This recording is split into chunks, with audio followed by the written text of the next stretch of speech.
इस दिन संडे रविवार हो गया, हिंदी तिथि पंचमी। और आइए बात करते हैं आज के मुख्य समाचार में देश भर की तमाम बड़ी खबरों पर नजर डालते हैं। देखिए दोस्तों, एक तो आज के दिन को दुनिया भर में वर्ल्ड फ्रीडम डे के रूप में मनाया जाता है, यानी विश्व स्वतंत्रता दिवस। और हमारे भारत में आज के दिन नेशनल लीगल सर्विस डे के रूप में मनाते हैं। भारत में हर साल 9 नवंबर को राष्ट्रीय विधिक सेवा दिवस मनाया जाता है, क्योंकि ये अधिनियम आज ही के दिन 1995 को लागू हुआ था। और आज देवभूमि उत्तराखंड राज्य का स्थापना दिवस भी है। 9 नवंबर साल 2000 में बना था उत्तराखंड देश का 27वां राज्य है। और आज इस मौके पर देश के प्रधानमंत्री नरेंद्र मोदी भी उत्तराखंड का दौरा करेंगे। यहाँ राज्य गठन के रजत जयंती कार्यक्रम में शामिल होंगे। आज 9 तारीख को ये समारोह का आयोजन होने जा रहा, तो रविवार को पीएम मोदी उत्तराखंड के देहरादून में इस कार्यक्रम में शामिल होंगे। और इस दरमियान उत्तराखंड राज्य को 8000 करोड़ से भी ज्यादा योजनाओं की सौगात देंगे। जमरानी व सोंग बांध परियोजना का भी लोकार्पण करेंगे। इन योजनाओं के बारे में ज्यादा डिटेल आप देख सकते हैं। और इसके बाद फिर परसों के दिन पीएम मोदी 11 नवंबर को भूटान देश की राजकीय यात्रा पर जा रहे हैं। भूटान की 2 दिवसीय यात्रा पर जाएंगे पीएम मोदी। भूटान के साथ दोस्ती और भारत भूटान के बीच विकास एजेंडों पर चर्चा होगी। 11-12 नवंबर को 2 दिन भूटान के दौरे पर रहेंगे। इस दरमियान भूटान के राजा और पीएम मोदी के साथ कई बैठकें भी होगी। विदेश मंत्रालय ने बताया कि दोनों देशों के बीच संबंधों को मजबूत करने की दिशा में ये अहम कदम माना जा रहा। पीएम मोदी की भूटान यात्रा कई मायनों में खास होगी। 2 दिवसीय इस यात्रा से भारत के भूटान संग रिश्तों को नई उड़ान मिलेगी। और इस दरमियान प्रधानमंत्री वहां भी 1020 मेगावाट हाइड्रो प्रोजेक्ट को लॉन्च करेंगे। भारत के प्रधानमंत्री नरेंद्र मोदी और भूटान के राजा दोनों मिल करके ये एक बड़े प्रोजेक्ट का उद्घाटन करेंगे, क्योंकि दोस्तों ये जो बड़ा पावर प्रोजेक्ट है ये भारत और भूटान दोनों देशों की साझेदारी में तैयार हुआ है। तो भूटान की ऊर्जा जरूरतों के साथ साथ भारत भूटान के आर्थिक रिश्तों को और मजबूत करेगा। तो दोनों देशों के बीच व्यापार, विकास, सुरक्षा और क्षेत्रीय मुद्दों समेत कई अहम मामलों पर चर्चा होती है। पीएम मोदी इस दरमियान भूटान के चौथे राजा के 70वें जन्मदिन में भी शामिल होंगे, है ना। चलिए अगला अपडेट देखिए। भाजपा के वरिष्ठ नेता लालकृष्ण आडवाणी भी 98 साल के हो गए हैं। उनके जन्मदिन के मौके पर प्रधानमंत्री उनसे मिलने घर पहुंचे, जन्मदिन की बधाई भी दी।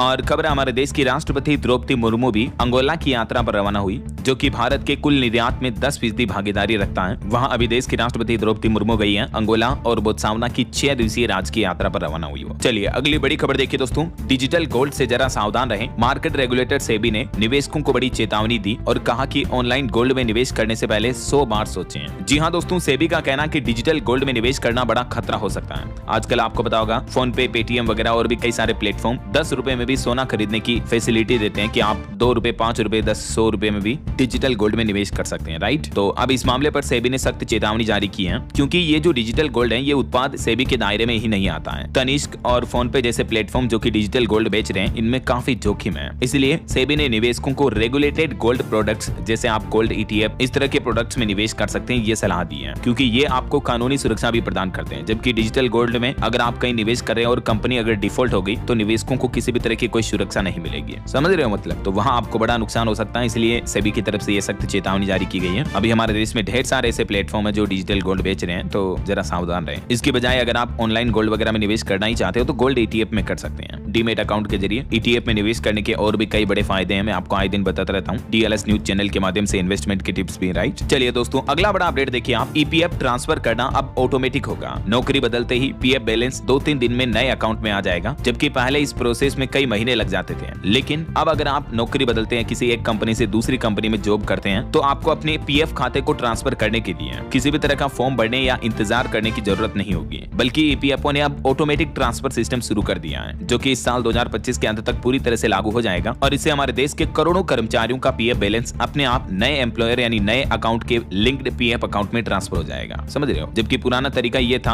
आपको फॉर्म 13 वगैरह भरना पड़ता था और इस प्रोसेस को भी कंप्लीट होने में कई महीने का समय लग जाता था। लेकिन अब ये PF अकाउंट ट्रांसफर प्रोसेस जो है कंप्लीटली ऑटोमेटिक होगी। ये कुछ स्टेप्स भी आप देख सकते हैं। EPF बैलेंस ट्रांसफर कैसे काम करेगा ये नया सिस्टम, कोई पेपर वर्क वगैरह का झंझट नहीं होगा, है ना। और इससे कर्मचारियों को भी ये 5 बड़े फायदे होंगे। उनकी टाइम बचत होगी, कोई डॉक्यूमेंट्स अपलोड नहीं करने होंगे। रिटायरमेंट पर पूरा अमाउंट आपको एक ही जगह मिल जाएगा। जॉब स्विचिंग भी आसान होगी, खास करके प्राइवेट सेक्टर वालों के लिए, है ना। तो डिजिटल इंडिया की दिशा में EPFO का बड़ा कदम बताया जा रहा। इससे हमारे देश के 10 करोड़ से भी ज्यादा PF मेंबर्स को फायदा होगा। अच्छा, इसके अलावा EPFO ने अभी एक कॉन्टेस्ट भी निकाल रखा दोस्तों। सोशल मीडिया पर रील बनाओ और इनाम पाओ। घर बैठे रील बना करके आप EPFO के इस कॉन्टेस्ट में हिस्सा लेकर के इनाम जीत सकते हैं। EPFO यानी कर्मचारी भविष्य निधि संगठन ने लोगों को वित्तीय जागरूकता बढ़ाने के लिए सोशल मीडिया क्रिएटर्स को आमंत्रित किया है। अगर आप भी यूट्यूब, फेसबुक, इंस्टाग्राम वगैरह पर रील्स, शॉर्ट्स वीडियो वगैरह बनाते हैं तो क्रिएटर्स 10 नवंबर तक ईपीएफओ से संपर्क कर सकते हैं इस बारे में, और उन्हें IITF 2025 में सम्मानित किया जाएगा। यह पहल देश में वित्तीय समझ को मजबूत करने के तहत ईपीएफओ का एक अच्छा प्रयास है और इन रील्स के जरिए लोगों में जागरूकता अभियान चलाया जाएगा ना। तो ये देख सकते हैं आप, ईपीएफओ की तरफ से इस बारे में एक सोशल मीडिया पोस्ट भी डाला गया